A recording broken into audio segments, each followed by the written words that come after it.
Shabbat Shalom, Shana Tova U'Mevourechet, Medaber Israël Chaviv Mira'anana. On est en 5783, Parashat Ha'azinu. Ha'azinu Hashamayim Va'adabera, Vetishma Haaretz Imrepi. Vous les cieux prêtez l'oreille, et je parlerai, et que la terre écoute les paroles de ma bouche. Moshe Rabbeinu se prépare à délivrer le dernier enseignement de sa vie, qui a été prolifique, le monde entier, et tous les hommes qui y vivront, sur toutes les générations, seront marqués par la parole de Moshe Rabbeinu. Quel est son dernier enseignement? Ki Shem Adonai Ekra, Ahavu Godel Lelokenu. Lorsque j'invoquerai le nom d'Hachem, donnez de la grandeur à notre Dieu. Donnez de la grandeur à notre Dieu. Notre Talmud Bobli nous enseigne que de là, nous faisons une bracha avant l'étude de la Torah, que de là on apprend aussi que l'on doit faire un zimoun quand trois hommes sont attablés. Donner de la grandeur à Hachem. Ça veut dire en vérité, prenez conscience qu'Hachem est là devant vous. C'est lui qui dirige vos existences. Bien que vous ne le voyez pas, vous ne le perceviez pas, cependant, il est là, il marque votre vie. Il a fait de vous les hommes que vous êtes, riches ou pauvres, mais il vous a donné tout ce dont vous avez besoin pour que vous réalisiez ce pourquoi vous devez réaliser dans l'existence. Cependant, le monde que nous connaissons, nous avons appris à l'appréhender avec notre rationalité. On a appris à le maîtriser. Et dans notre rationalité, il n'y a pas de place pour Hachem. Nous sommes seulement logiques. Et nous avons vu que certaines causes produisent les mêmes effets, et nous utilisons les causes pour pouvoir bénéficier des effets en question. Nous sommes rationnels. Or, dans la rationalité, il n'y a pas de place pour Hachem. Vient Moshe Rabbeinu, il dit, Havu Godel Elokenu, mais donnez donc grandeur à Hachem. Bien que vous ayez depuis votre plus tendre enfance, dans toutes les écoles, dans toutes les éducations, appris à ne comprendre le monde que de manière rationnelle, ce qui exclut finalement Akadosh Baruch Hu, vient Moshe Rabbeinu, en un mot, tente de révolutionner nos vies en nous enseignant, incluez dans votre compréhension, dans votre intelligibilité, incluez Akadosh Baruch Hu. Seulement, notre problème, c'est que nous sommes prisonniers de la rationalité. Nous ne savons pas voir le monde autrement que de manière logique. Alors comment faire pour sortir de cette prison dans laquelle nous avons été éduqués pour y rentrer et pour y rester? La rationalité est une prison dont on doit sortir. Mais nous avons une arme. Et cette arme a été donnée dans ce passouk ici. Havu Godel Elokenu, donner grandeur à Hachem. Donc avec une intention qui commence même de manière artificielle. Simplement, elle est voulue, elle est pensée, elle est réfléchie. Notre intention nous permettra de percer les murs de notre prison. De quelle manière? Le Chumash nous a dit, vous ferez souffrir vos âmes, donc vous jeûnerez. Quand? Le 9 Tishri, la veille de Kippour. Kippour est le 10 Tishri, le 9, on doit jeûner. Or, la mitzvah que nous avons, le 9, est de multiplier les repas. Et les Chachamim nous disent que celui qui mange, qui multiplie les repas le 9 Tishri, pour lui, on lui comptera comme s'il avait jeûné 2 jours, le 9 et le 10. La rationalité se refuse à comprendre que de manger équivaut à ne pas manger, à jeûner. Nous explique le Fatémet que ce monde, le monde dans lequel nous vivons, il a sa logique, il a ses lois, ses rukim. Et ces lois nous refusent tout accès avec les mondes spirituels, sinon ils manqueraient de précision. Ils incluraient des hypothèses et des données non maîtrisables qui ne nous permettraient pas de fabriquer nos équations à partir desquelles on règle notre vie. Pas d'accès au monde spirituel, pas d'accès à Hachem.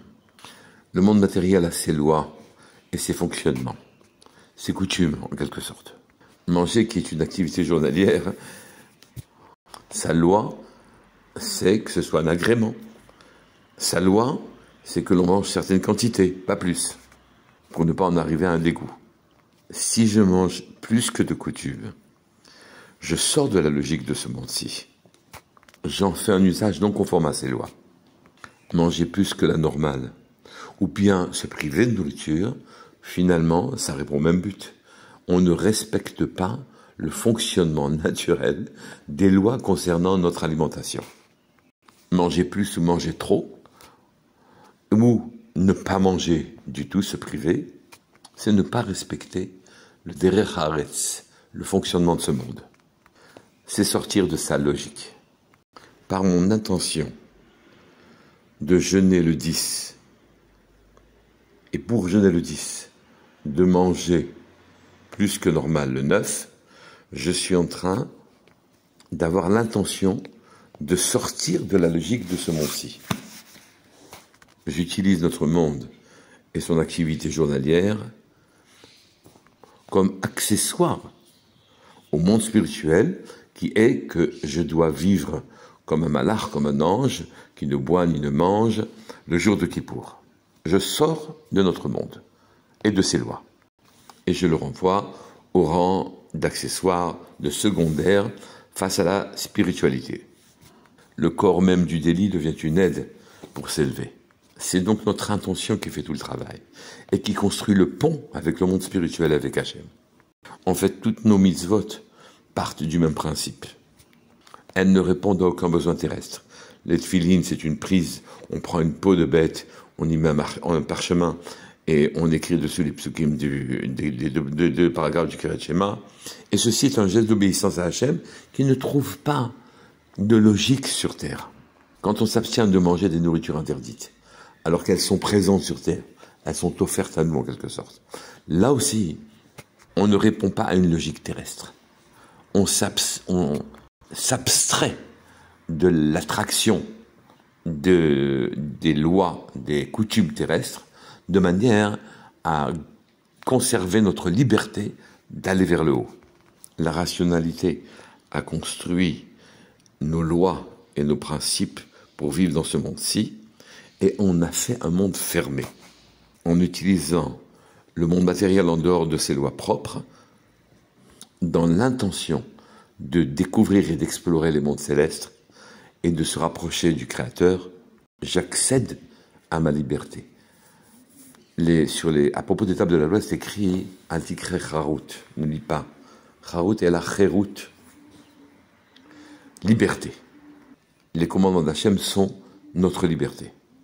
Mais il faut que notre intention soit ferme, qu'elle s'établisse comme une construction claire, et que ce pont tienne. La rationalité va céder sous la persistance des coups de butoir que notre attention lui donne. La rationalité cède devant notre persistance. Nous sortons de Rosh Hashanah et de Kippour. Lors de ces fêtes, on a acquis, on a fait des récoltes spirituelles. On a de nouvelles pensées, de nouvelles idées, de nouvelles compréhensions qui nous permettront, en utilisant notre intention, qui nous permettront de monter. Mais nous sommes en danger, car la rationalité revendique des droits exclusifs. Elle va vous faire oublier ce que vous avez acquis. Quelle est la solution? Persister dans l'intention de découvrir les mondes spirituels. Mais sans bigoterie, qui consiste à magnifier le geste, et sans pour autant avoir l'intention d'aller vers Hachem. Sans modération de principe non plus, car la rationalité ne cède qu'à contre-cœur. Et les coups de butoir de la persistance nous permettent de franchir ses limites. Il faut être fort et ferme pour passer. Mais en même temps, il faut avoir de la modération pour repérer la faille et le moment où la rationalité est sur le point de céder, et là il faut insister. Mais dans le cas où le canal est bouché, il faut lâcher. De l'extrémisme dans la modération en quelque sorte. 5783 sera pour nous une année où on sortira de nos limites. Que jour nous donne la force de persister dans cette volonté d'aller le chercher, le retrouver. Et comme dit le pasuk ici, lorsque j'invoquerai le nom d'Hachem, donnez-lui grandeur, donnez grandeur à notre Dieu. Shabbat Shalom Mevorach. Kol Tuv.